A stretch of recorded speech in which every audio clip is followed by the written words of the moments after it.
सत्संगत जी, प्यार से कहना धन का जी। आज 76 निरंकारी संत समागम के पहले दिन, जहाँ सभी ने ये भाव संतों के श्रवण किए कि कैसे जीवन में जो एक माया से अगर जुड़ेंगे, एक सुकून अगर वस्तुओं को या परिस्थितियों को बनाएंगे तो वो बदलाव तो आना ही है। और जो आज सुकून दे रहे हैं, कल वो एक परेशानी का कारण भी बन सकते हैं।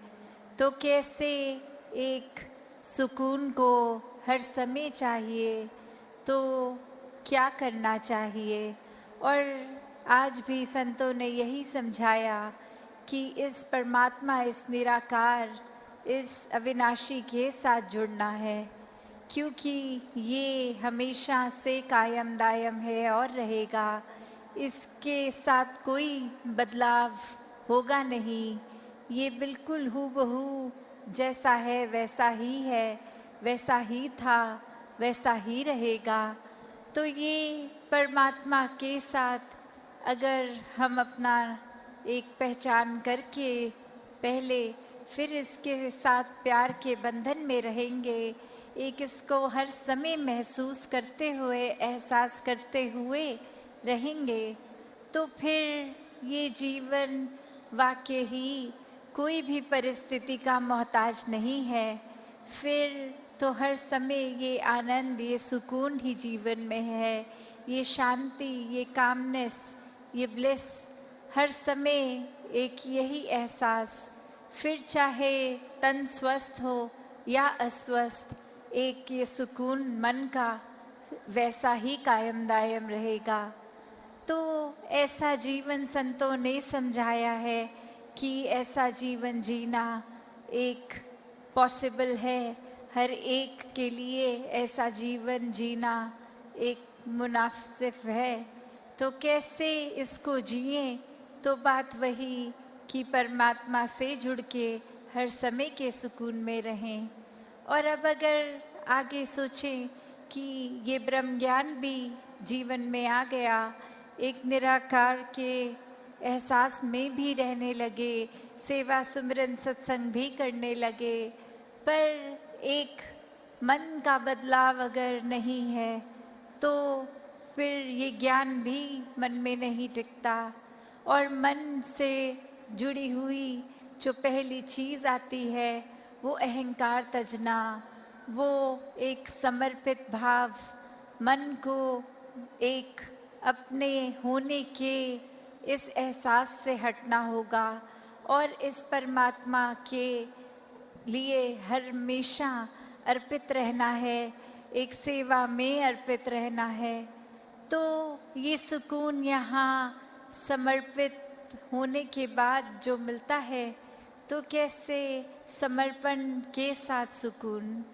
तो अपने जीवन में जहाँ हम समर्पण की बात करते हैं, तो ये समर्पण कैसा समर्पण है। एक समर्पण सिर्फ ये तो नहीं कि कभी अक्सर जीवन में हम देख लेते हैं, हम कह देते हैं कि हमसे कोई सीनियर है, वो कुछ ऑर्डर्स दे रहे हैं और हम करते चले जा रहे हैं।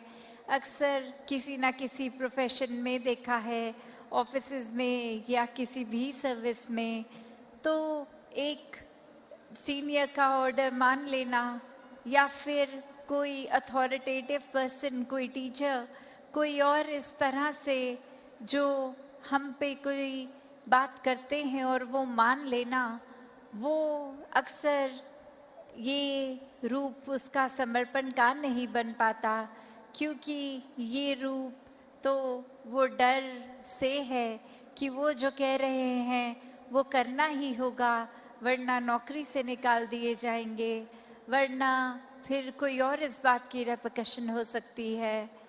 तो एक वो बात मानना वो हर प्रोफेशन में हो जाता है, पर मन वहाँ समर्पित नहीं होता। वो किसी भय के कारण या किसी और अन्य कारण से समर्पण होता है।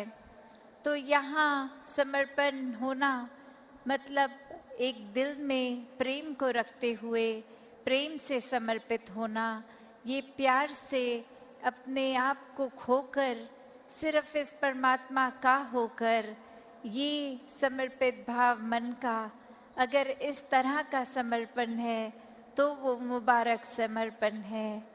तो कैसे एक अक्सर बात ये होती है कि हमने समर्पण अगर कर दिया तो ये जो इतने सालों में अक्सर अगर हम सोच के भी देखें कि छोटी उम्र से ही पढ़ते लिखते एक डिग्रियां मिल गई, एक हमें कोई और उपाधि मिल गई, तो ये कमाने के लिए चाहे कितने वर्ष लग गए, पर जब समर्पण की बात आती है, अहंकार को तजने की, अहंकार गंवाने की, तो उसमें उतने ही साल नहीं लगते।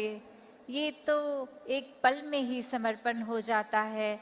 जैसे ही ये मन समझ लेता है कि ये शरीर मैं नहीं हूँ, ये आत्मा का असली रूप परमात्मा है और शरीर ने तो अपनी यात्रा कुछ सालों में करके इसका एक विनाश हो जाना है, तो कैसे ये समर्पित जीवन जिया जाए जब तक जीवन है।